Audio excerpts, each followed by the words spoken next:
Welcome to Slay, the podcast where we dive into all aspects of female health, fitness, and life. I'm your host, Louise Hazel, and in today's episode, we're going to talk about the topic of joy. Defined as feelings of great pleasure and happiness, there are so many things in our lives that are capable of bringing us joy on some level or another. Some of those things are intrinsic inside of us, and some of those things are extrinsic outside of us. But they say that true joy in life is to be used for a purpose. Maybe your purpose is your career, your spouse, your kids, or maybe it's as simple as cooking. My next guest is a natural-born joy spreader. Her smile is said to spread across the Atlantic. Joining me today is one of my best friends in the whole wide world. It's Ayurvedic Chef, co-founder of Juni, and author Radhi Devlukia. Radha! Oh my God, how sweet was that? I loved it. Part Thanks. 2. Well, what would you expect? You've always been the best hype woman. I always say that. I feel like my confidence has grown exponentially since I met you. Oh, stop No, I mean it. No, keep going. Yeah, it's true. It's true in every way. Oh, I love that. Now, Radha, this is obviously the second time you're joining us on Slay. All I can say, and we spoke about this like briefly in passing, like in the past couple of days, and I'm one of those people that have the absolute pleasure of spending so much time with you. Like we get at least 3 hours a week, you know, in the gym. And our sessions are a mixture of obviously like professional and pleasure. Like just Definitely. an abundance. And therapy. Absolutely. 100%. Likewise, the feeling's mutual. But I just, when I'm looking back at our like episode, like even 2 years ago, I feel like the person I interviewed then, the person who you are now, is so different. And there's been exponential growth. Yeah.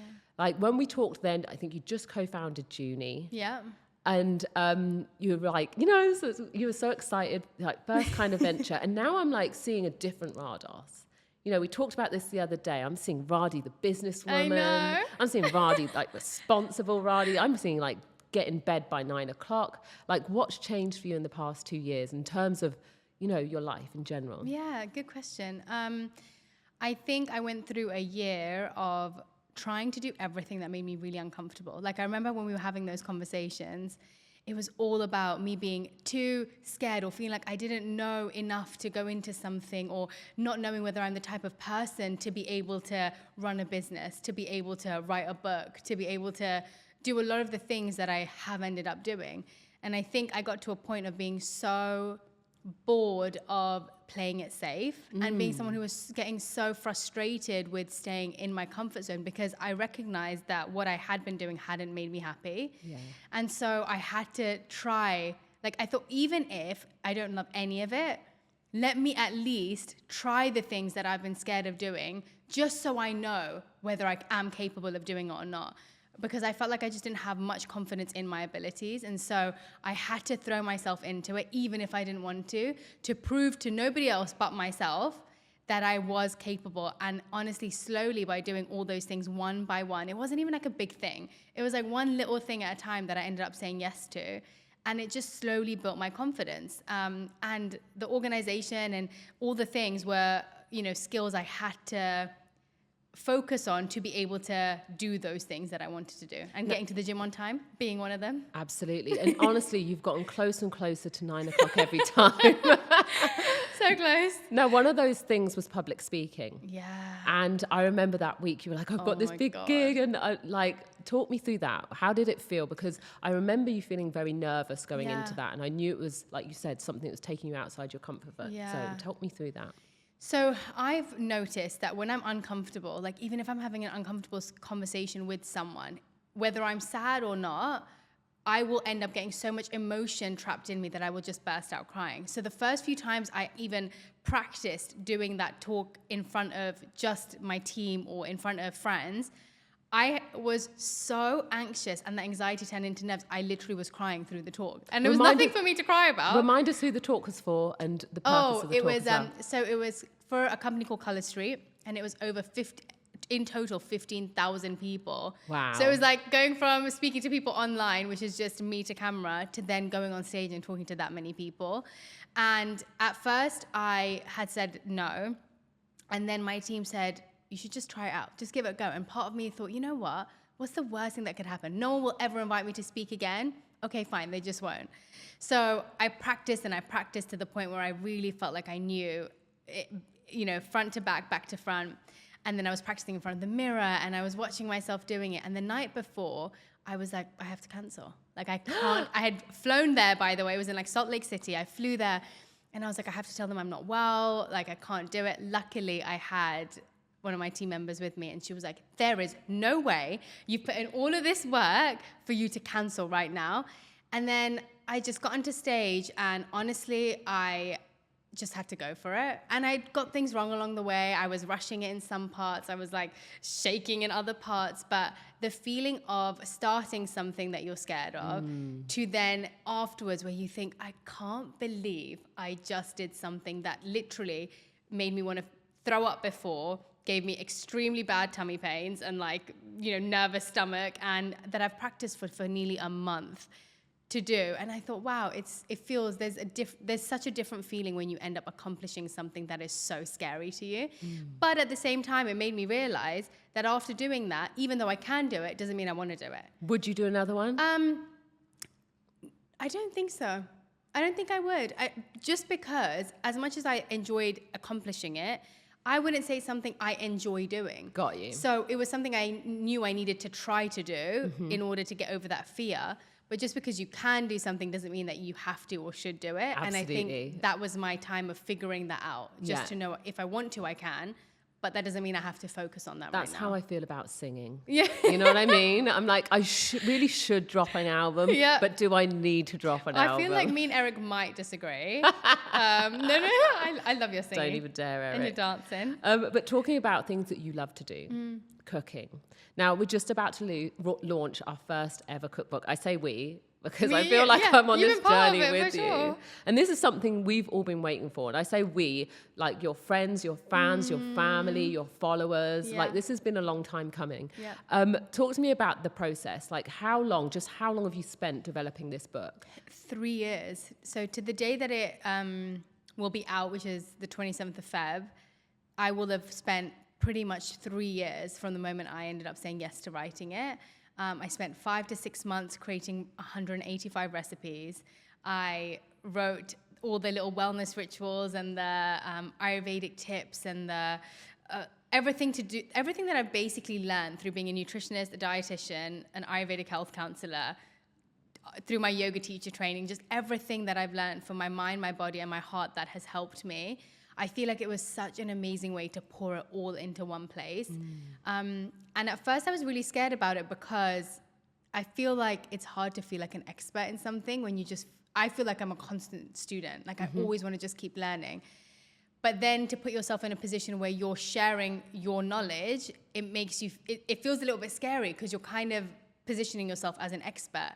And I had to learn to think of myself as a bridge where I think even if I don't know everything, what made it easy for me to share it was saying, I'm not saying I know everything. I'm sharing everything that I do know.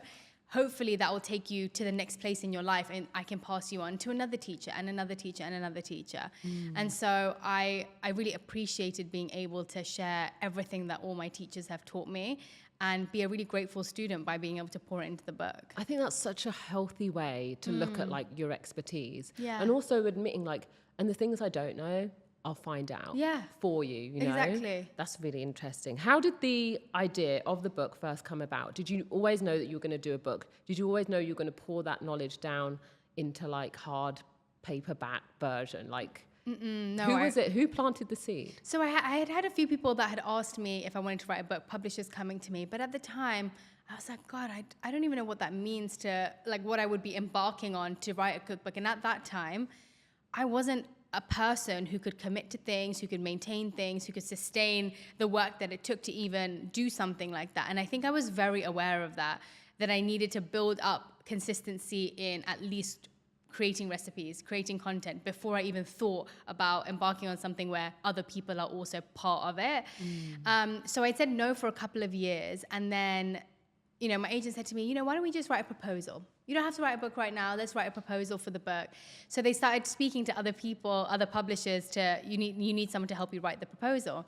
Next thing I know, the publisher that I'm now with were like, we don't want to write the proposal for her, but we want to buy the book. And I was like, oh my God, like I don't even know what the book's going to be about. I didn't know what I wanted to put into it. But I just kind of left it to God. And I was like, you know what? this is all coming to me. And I was at that beginning part of, I need to say yes to the things that are coming to me. So it was kind of a leap of faith.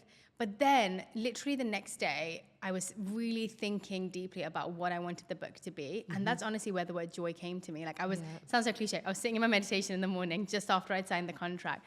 And I was thinking, what do I want to offer people in my life from when I was even a child? What has been the core of what I wanted to do for my family, for my friends, in school when I was around people, what I'm doing online, what has been the thread? The purpose. The purpose. Absolutely. And it's always been, whether it's through like stupid dance moves, whether it's through food, whether it's through entertaining at my house, whether it's with my family where I'm always like joking about and trying to make people laugh, it's always been joy. And so I noticed that the thread always, and my anchor is going to be joy through everything that I do. And so that's where Joyful came from. And it didn't change for the 3 years. I was like, there is no other title that I can think for it. And then I decided I didn't just want to do a cookbook, because I felt food is just one aspect of my life that has brought me joy. And with food comes so many other things to sustain you and nourish you and keep you, in my opinion, having your health optimal is a big part of feeling joy in your life. Gosh, we talk about that so much don't we? That it's just like food is just one aspect, and everything else in your life, even if you have that one thing down, if everything else is crumbling around you, you can't just hold yourself on one pillar. And so I wanted to incorporate everything from what you can do in the morning to what you can do in the evening to the breath work you can do to calm your nerves like I have through my life, and just so many bits and pieces that I think have increased my joy constantly on a daily basis. It feels like for you, like joy is literally kind of like nourishing your soul, spirit, body, mind. Yeah, it is. With that chocolate cake. With that chocolate cake. Now tell me about that chocolate cake. Oh my gosh, that chocolate The recipe's cherry. in the book? The recipe's in the book. So we have to wait until the 27th to be able to get the recipe, or? You don't. I'm actually going to make you a batch. Oh. I've decided. I actually think I need to shoot it next week, so I'm going to make you a big batch of it. Cherry chocolate ganache cake. Oh my good It's decadent gosh. and it's so delicious. What else can we expect from the recipe? So we've got that, but I want to know, like, when you're thinking of a recipe, where does that come from? Like, where did the cherry cake come from? Is that something that you tried when you ate something out? Are these recipes coming from culture? Yeah. Family recipes? Where are you drawing the inspiration from? I feel like the recipes are a mixture of places that I've visited, places that I've lived across like the UK, America, my heritage and the countries that I'm from. My parents were born in Africa. My grandparents are from India. The recipes that I've been fed by the people that love me the most, my grandma, my mum, my sister. The cake recipe is my sister's recipe. Oh. And is it something she would make for like birthdays? It's something she made me once for my birthday, and it was my favorite. I love chocolate and fruit together. Like chocolate and cherry is one of my favorite things. I'm with you. And so, there's so much love through the recipes because it's come from so many places that I have found love. So all the recipes, actually, when I look at them, so many of them take me to a person, or they transport me to a place, or they transport me back to a feeling that I felt. Like there's my dad's mac and cheese in there. I was literally going to say, I'm going to say a family member, Yeah, and you've I'll got to tell tell me you. a recipe. Okay, Yeah. so dad. My dad's mac and cheese, because when my mum used to go away for work, the only thing he would know how to make was mac and cheese. And so it was the only time where we would eat mac and cheese, and it was the only time I would be allowed to watch TV while I was eating. Because me and Excellent. him would have this tradition. He'd make mac and cheese, and then we'd both sit, because my mum would never let us do that. We'd gonna both say. sit, eat our mac and cheese in front of the TV. What were you watching on TV? Oh, I don't even, it wasn't even like, EastEnders? yeah, probably EastEnders or something like that, or a movie that we'd put on. But that one dish reminds me of those moments. Okay, mum. Mom, oh gosh. My mom, all Indian dishes, like all my favorite lentils and curries and the food that makes me feel like home. Those are the dishes I think of with my mom. And there's so many of hers in there. What about your nan? Oh, my grandma. There's a specific lentil soup that she makes that we have traditionally from where I'm from in Gujarat. And my grandma will make, without fail, every time we go to eat at her house, since I've basically been born, that dal would be on our plate. And it's just, she makes it like nobody else. So that's in the book too. I'm terrible at a dal, but I can't wait to try it. Yeah? What about Jay? Oh, Jay. Oh, the one dish she's ever made for me. There's Jay's Mexican rice. which he only made because we had a challenge that we were filming, and he made this Mexican rice stuffed pepper, and it was actually really good. So somehow... You sound surprised. I was surprised because he's never cooked in his life except for baked beans on toast. Love That's the only thing he knows how to make. Staple, solid. So somehow a recipe of his made it into my book, this Mexican rice, and that is in there. So are we calling it Jay's Mexican rice? It's called Jay's Mexican rice. Oh, yeah, it's there. Better be good. I know. Love it. Amazing. So like 3 years from start to finish. And I remember when you were in London and like you got holed up in London, but you were like, I'm completing the book. I'm there every single day. Yeah. Like, and I remember like thinking, wow, you're really in that kind of like athlete training mode. You would wake up, talk to me about that, waking up, getting those recipes down. Like, what was it taking from you physically and mentally in order to really get that job completed? I love when you talk about that because you've been mentioning that a lot lately, the athlete training mode. And I love how it translates to beyond the gym or beyond the Olympic stadium, like beyond being what a typical athlete is, because it's athlete mentality. And I really appreciate that term because I've never thought of myself in that way. And then I'm like, oh, I see where it relates completely, because there's so much dedication and commitment that has to happen and consistency for you to do what you're doing. So what did I do? It was literally what you just said. It was waking up every day, the amount of planning that goes into creating recipes. Because even when I'm thinking about recipes, there's so much that goes into it, whether it's textures. Because when you think about a meal, you have to think about first, what are people going to see? So what colors am I going to put into this dish? What colors am I going to mix and combine for them to be attracted to the dish, first of all? Because in Ayurveda, it talks about how our digestion starts from the moment you start looking at the food. So trying to make it as attractive as possible. So that's number one. Then number two, the next part of the planning is, what textures am I going to add into it? So is there going to be a crunchy aspect, a creamy aspect, a spicy aspect? You know, what taste am I going to incorporate and balance out in that dish? Is there a texture that you cannot stand?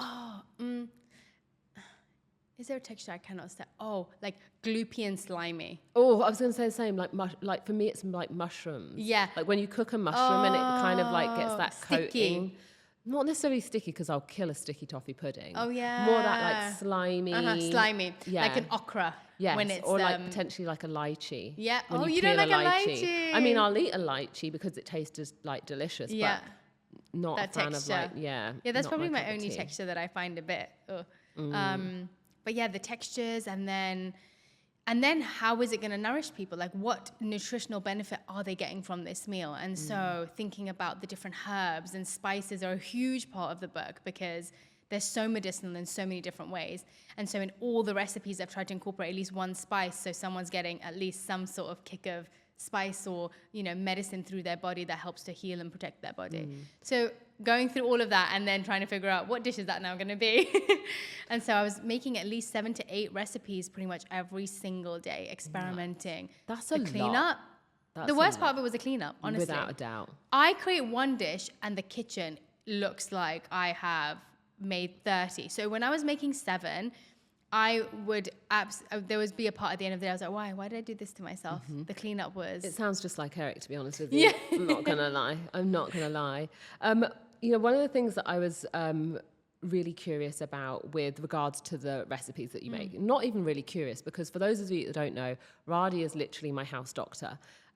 You know, I suffer with a lot of inflammation, and you're always giving me so much amazing advice, whether it's the CCFT, cumin, coriander, fennel tea, you know, the way that you really look at food when it comes to like the nourishment. And I remember if we go all the way back to when you were developing the teas for Juni, just watching you like in your zone. Yeah, it was fun. Really thinking about people's overall health in the products and the recipes that you're creating was just beautiful. Thank you. Because I feel like a lot of the time when we think about products, there's tons of teas out there, there's tons of cookbooks, but the way that you connect with food and the way that not just the joy, but that nourishment and that health and that love that you put into your recipes, that like really shines through. And it's been a humongous like help to me to be able to just learn more about what are the natural elements that we use in food every single day that we can be incorporating more into our diet. Yeah. We talked about curcumin that I've been using, which has really helped me with my IBD. And so there are so many medicinal purposes and medicinal elements to our spices that we're just really not tapping into. Totally. I think we're so used to... I mean, we've spoken about this so much. I think that the world is so disconnected from their own bodies. A lot of us are. We're so disconnected from our own body because we've been told from a young age, when you're unwell, which by the way, I'm not saying not to do this, but go to the doctor as soon as you feel unwell. Ask someone else for health advice constantly. Watch Instagram and this person will tell you that this is the best salad and it gave me abs and then it made my stomach feel amazing. And then you're like, oh, I have to eat the salad every single day. And you're forgetting to say, oh, I've eaten this, but how is it making me feel? So I'm going to eat this salad every day, but actually my gut feels horrible. Yes. My body's feeling like it can't digest the food. I'm feeling lethargic after eating this meal, not energized. And instead of letting our body tell us, we overpower it with other people's information about their bodies. And also somewhat desire and culture as well. Totally. And so then the voices and what we believe is good for us is overpowering what actually our body's trying to tell us. So our body will slowly whisper at us first, like you might feel a bit of discomfort in your stomach and you're thinking, oh, okay, it's just a bit of discomfort, let me ignore it. And then you start getting aches and pains in your body and you're like, oh, that feels a bit, uncomfortable. But anyway, it's fine. This is meant to be good for me. Let me keep going.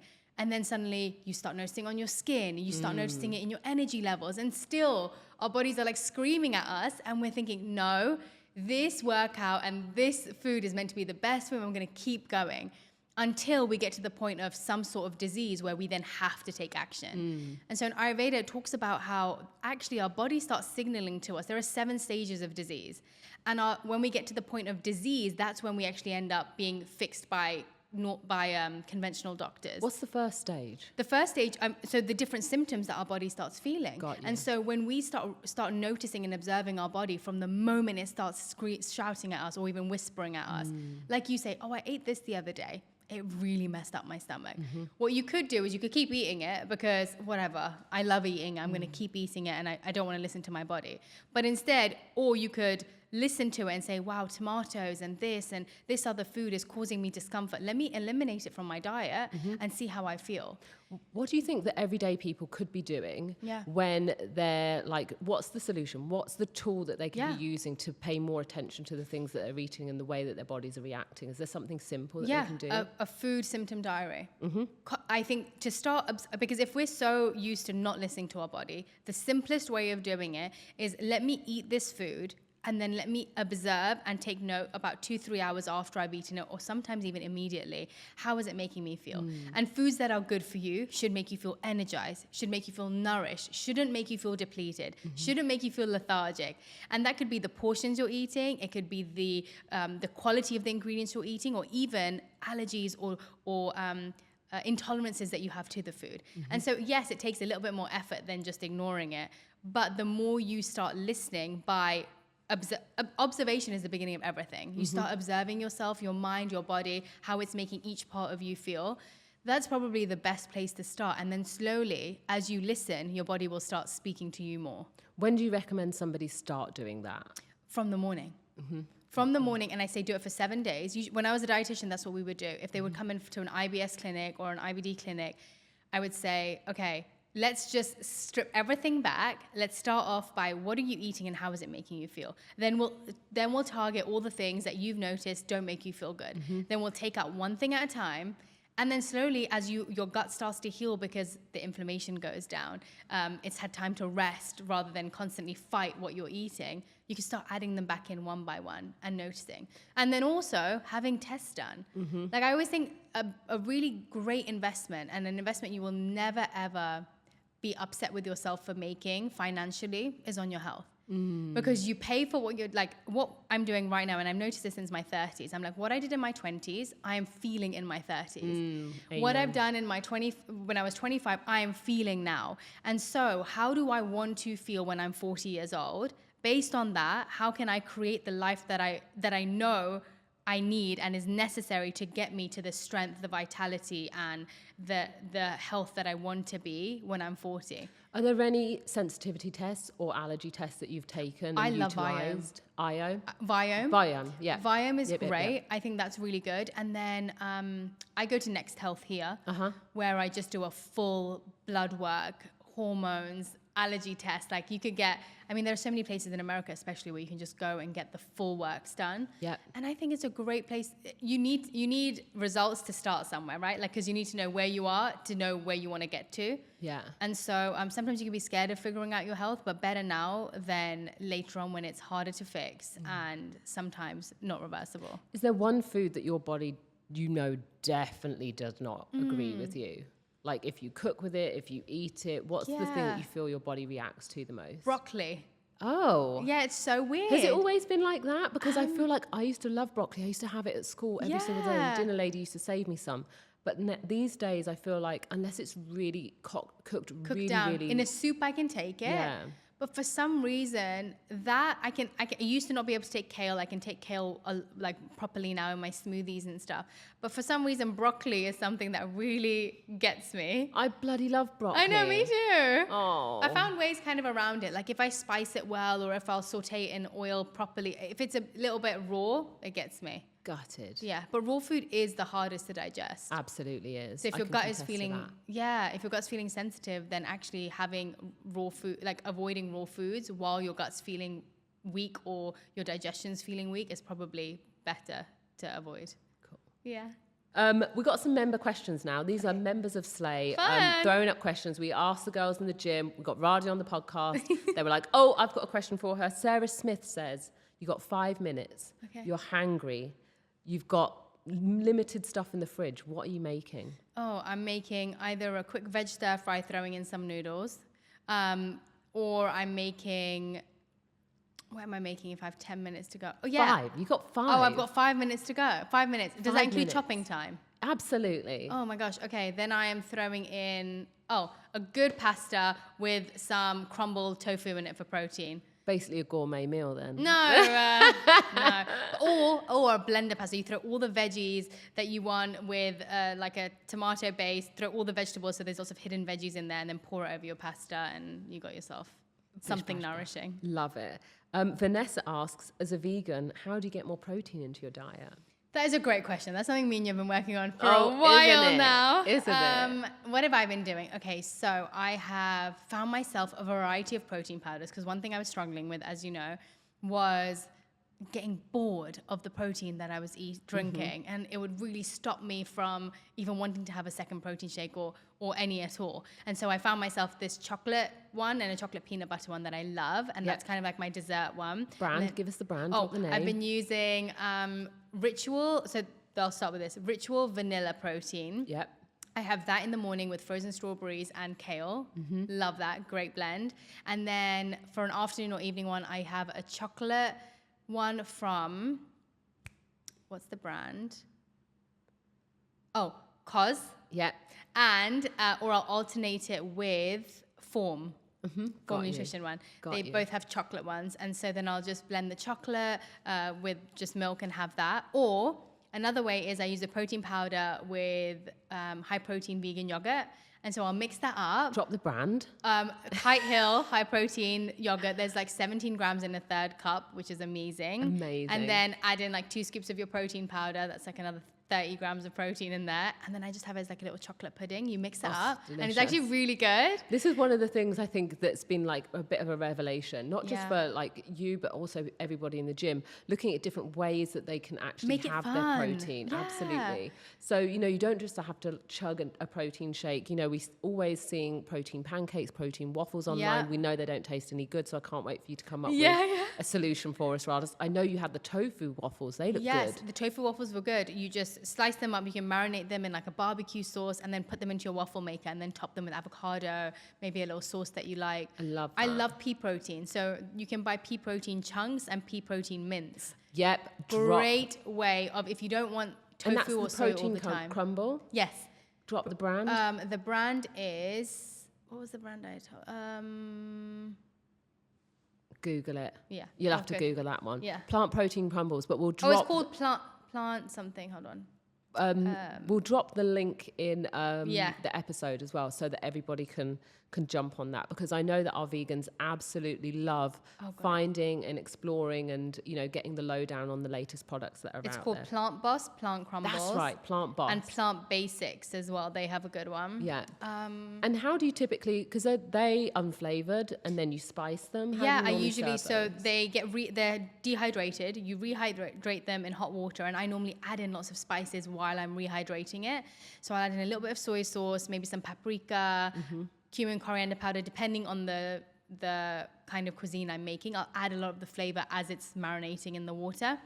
And then you can use it in everything. I make tacos from them. I'll add them into a curry as extra protein. I'll add them into a dal if I'm having it, just to add more texture. I'll throw them on top of my salad. Like, it's made it a lot easier if you have your staples that you know are your go-tos, and then just add them to what you were normally going to eat. That makes it easier. Excellent. That should have satisfied Vanessa. If it hasn't, then I don't know what to say. One of the questions I wanted to ask is, Jay's making dinner. What's he serving? He's not. He's Jay's beans Mexican on toast. rice. Oh, no, he would not. That was like a one-time wonder. Honestly, that had never been made again. He would be making me beans on toast, or he would order from Cafe Gratitude, plate it up. Got you. And that's about it. Will he plate it up and pretend that he cooked it himself, though? Maybe. Do He you might remember- just leave it in the box, honestly. Okay, quick story, insider story. We were actually at Radhi's house. It was Thanksgiving, wasn't it? I feel like it was like around Friendsgiving. Yeah. And she invited everybody over. It was an amazing spread. The table looked amazing. And if there's one thing about Radha, she's going to host the hell Love a out host. of an evening. And it's just so lovely. Everyone sat down on the table. And I was like, Eric, the food looks amazing. This is so good. And as I'm tucking in, I was just like, this is great. And I was just like, oh, did you make this, Radha? She said, yeah. Did I must have heard you? Absolutely did. She did. She looked me dead in the eye. I was like, yeah, I made it all. And then I'm looking, I'm like, these look distinctly like the potatoes from Cafe. Crossroads. Yeah. I was They like, were. they're the potato cigars. I'm like, and halfway through the dinner, I was like, you sneaky sausage. did not You lied to me. I realised that all of the containers were in It the was like kitchen. Cafe Gratitude, It was a Crossroads. I'm so sorry. I really don't think I heard you that day. You don't have to apologise. It was delicious. I was just glad to be It was in a good such story, though. good Like, company. this is amazing. And I was like, yeah, I know. I love it. I love it. It's so good. Just whipped it all together. I love that. So, you know, we know that you love to cook. We know that you get a great deal of pleasure and joy from that. But what other things in your life do you get joy from? I have to say, working out is definitely high up on the list. Like, getting movement in my day.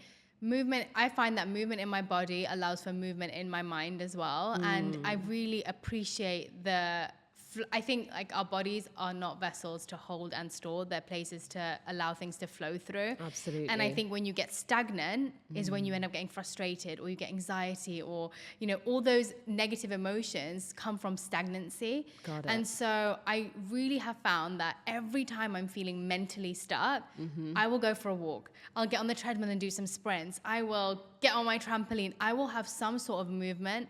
And whatever felt stagnant in my mind somehow starts flowing again through me. Got you. And so I love, you know this, I love starting my workout. As soon as I've done like my morning meditation, the next thing on my list is my workout. And so I think that brings me a lot of joy. I mean, even physically with what it does to the body, it brings you joy. We already know that. But mentally, it does the same thing for me. And then I love hosting. Like, I love bringing community together.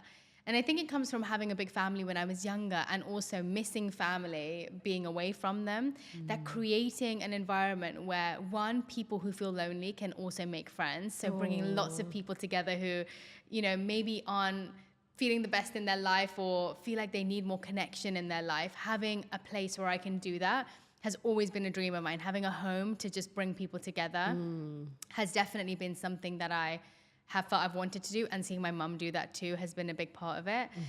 And just being able to connect people and do that, that's been a big point. So doing our games nights, that's always fun. Bringing people together for a good games night. Games nights are extremely, extremely competitive. They really are.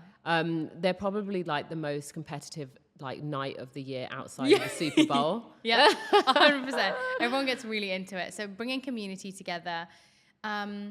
And then I think this is a very rare thing that I've now realized I appreciate is having relationships like we do, where there are so many people that you can have in different, that you can connect to in different ways. And I have so many people who I love enjoying, like having fun with, and that's fine. And then I have people who I'll go out and I'll know I'll have a great time with. And then there are people, I mean, I love doing all of that with you, but then there are also those people where you feel like you can honestly have a meaningful conversation every time you meet them. Yeah. And it will impact you. And I always think of joy as being something where, you see those batteries where slowly it's like going up or it's going down, those energy meters. And if you start noticing the people and the things in your life that slowly bring up that, I don't know if it's a barometer, but you know what I mean? Like slowly starts filling you up. I've started noticing the people that do that for me, because I also end up doing a lot of things online where I'm giving a lot out. Absolutely. And slowly depleting myself, because I'm like, it's fine, I can like look after myself and I can do that. But then I've noticed that actually when I have those hours with you in the morning, or I get to talk to Jay for like half an hour, we get to connect, or my mum, like all those little boosts of energy allow me to continue to do what I want to do and serve the way that I need to serve other people. But when you don't have that, it can be hard to keep fueling yourself and nourishing yourself. And I think human interaction is such a big part, like actual connection, not through your phone, Absolutely. not through social media, not even through having a phone call, like actually meeting people and exchanging energy. It's such a important part of creating joy in your life. 100%. And I can honestly say, like, through our friendship, the amount of joy that you've brought both me and Eric, but also the way in which you guys really cultivate community. Do you know what I mean? I feel like every time we walk away from your house, it's always like, that was wicked. Yeah. So like that really, I just want you to know, that really spreads through. It seeps Thanks. through in everything you do. I'm so glad. I feel it too. It's so nice to have that. What advice do you have for people who perhaps are feeling a lack of joy in their lives right now? I watched this funny like reel, and even though it was meant to be funny, it actually depicted everything that, like, the answer that I want to give.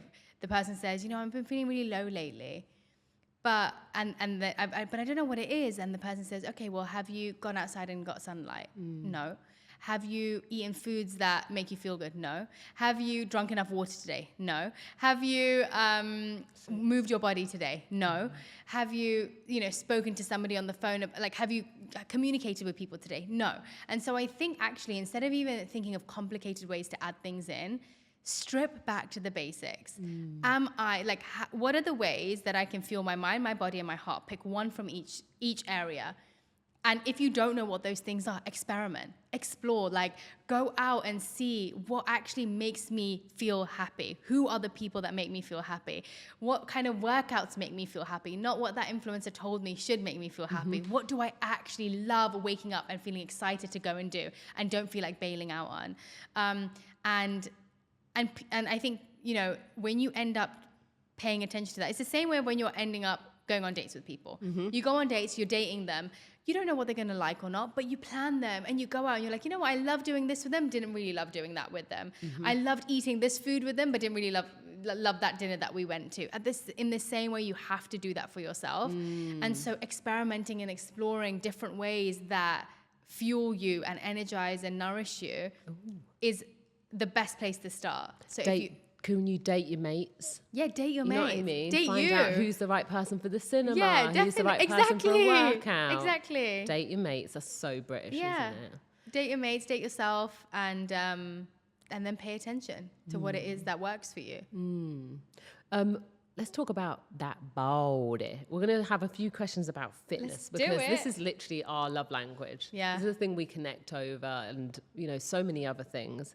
But I was thinking about, our podcast, our last one. What have you learned in the past 2 years that we spent, since that podcast to now? What's the difference in terms of like your knowledge about fitness, where you're at with your body? Like, what change have you noticed in yourself? I think the biggest change has obviously been protein for me, trying to increase that, which, by the way, Lou's been talking about since I've known her. But I think, growing up in an Indian culture where I was born vegetarian, I always thought I was getting enough protein through the food I was eating, like lentils and beans and pulses, which I was getting a certain amount, but then to be able to, I could stay at like a comfortable level like this and be like, okay, cool, this is fine. But the fact that I want to push myself in my workouts, in my strength, in my muscle mass, like really see what my body can do, for that, I had to really elevate in that area. And so even doing it for how long we've been doing it for, like even a couple of weeks, couple of months, whatever it's been, whether it's increasing my protein has changed my muscle mass, it has improved my hair fall, it has changed like so many parts of my body, because protein are the building blocks. Like we need that to be able to build everything else in our body. So definitely instead of trying to add protein into things, I've started planning my meals around protein, which is something I never used to do. So I actually say that's the biggest change. I used to think about it, but I never used to plan meals around protein. It used to be just something that I'd add on the side.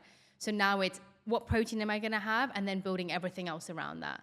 So definitely started doing that and loved it. I know you're going to cry. I am. Yeah. Like, this is the bit in the podcast where I start tearing up because it's finally gotten through.